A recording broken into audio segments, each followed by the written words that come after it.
자, 2차 방정식 19번째 시간 두 근이 특수하게 주어진 2차 방정식이 무슨 말이냐?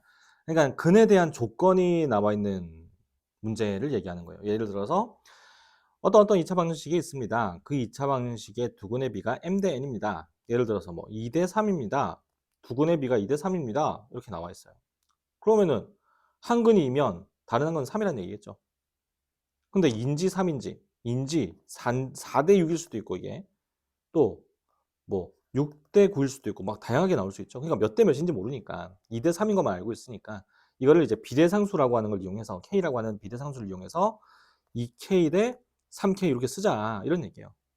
이렇게 근을 표현한 뒤에 문제를 풀 때 적용을 합시다 이런 거죠. 그래서 똑같은 2차 방정식 문제인데 약간 이제 근에 대한 조건이 있는 문제들을 다루게 될 거예요. 그래서 두 근의 차가 P다라고 하면은 한 근을 알파, 다른 한 근을 알파 플러스 P라고 두면 되겠죠. 이렇게 둬도 돼요. 알파 빼기 P, 알파. P 차이 나도록 하면 되는 거거든요. 그럼 또 다른 한 근이 P배다. 그러면은 한 근을 알파라고 뒀으면 다른 한 근은 P 곱하기 알파. 이렇게 두면 되겠죠. 자, 이제 문제를 풀면서 어떻게 적용해 나갈 수 있는지 한번 살펴보도록 하자고요. 1번. 두 근의 비가 1대 2일 때 그럼 한 근을 K라고 잡으면 다른 한 근은 2K라고 잡을 수 있겠죠. 이때 우리가 앞에서 배웠던 근과 계수의 관계를 이용해서 두 근의 합은 10이죠. 두 근의 합은 3K.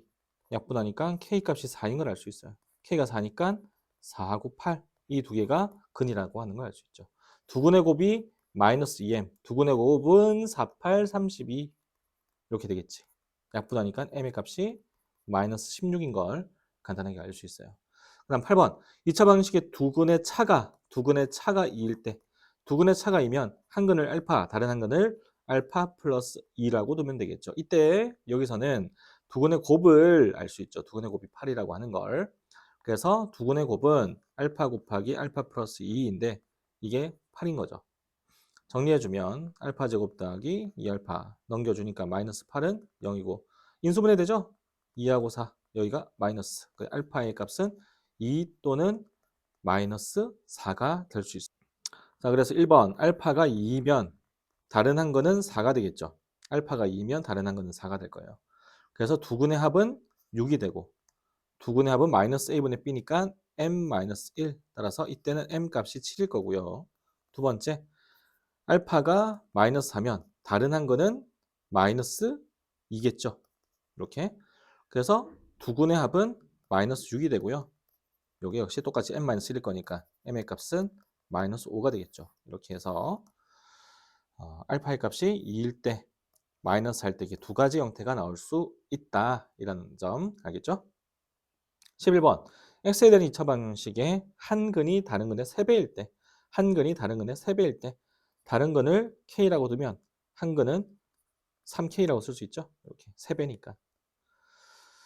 자, 이때 두 근의 곱이 15 3k제곱이 15니까 k제곱이 5가 되어서 k는 플러스 마이너스 루트 5 이렇게 쓸 수 있죠. 됐죠, 여기까지? 자, 그래서 두 근의 합이 k가 루트 5일 때는 3k는 3 루트 5가 되고요. k가 마이너스 루트 5일 때는 마이너스 3 루트 5 이렇게 되겠죠. 그래서 두 근의 합은 m인데 더해주니까 4 루트 5일 수도 있고 또는 두 근의 합이 마이너스 4 루트 5일 수도 있죠. 이렇게 두 가지 나올 수 있다는 점. 어렵지 않죠?